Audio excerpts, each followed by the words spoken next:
Сәлем достар, бүгін сіздермен өте дәмді куриный крылышки жасайтын боламыз. Каналыма лайк басып тіркелуді ұмытпаңыздар.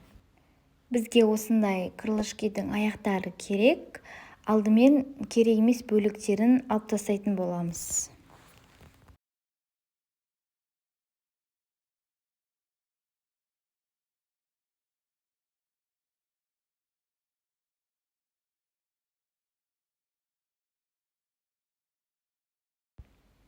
Осылай керек емес бөліктерін алып тастап жатырмын.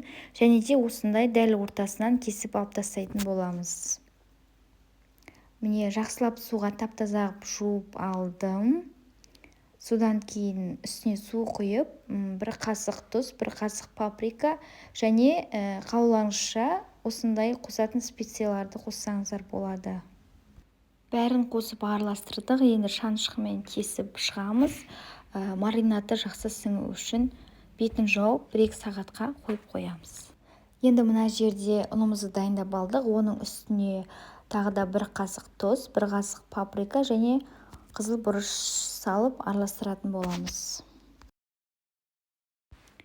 Міне мариновкамыз дайын.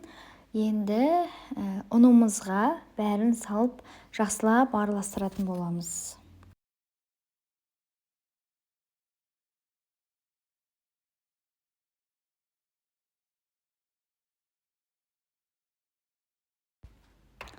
Араластырып болған соң, қайтадан маринад алған суымызға осылай қайтадан саламыз.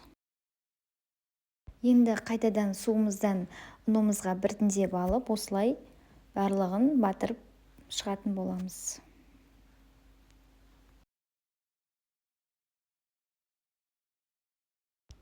Қызып тұрған табамызға осылай бәрін біртіндеп салып, жақсылап қызарғанша қуырып аламыз.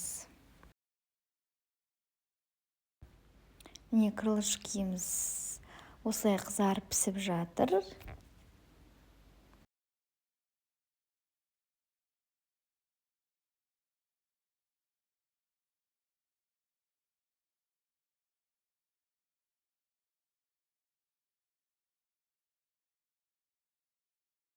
Міне достар, біздің үй жағдайымыздағы куриный крылышкиіміз дайын.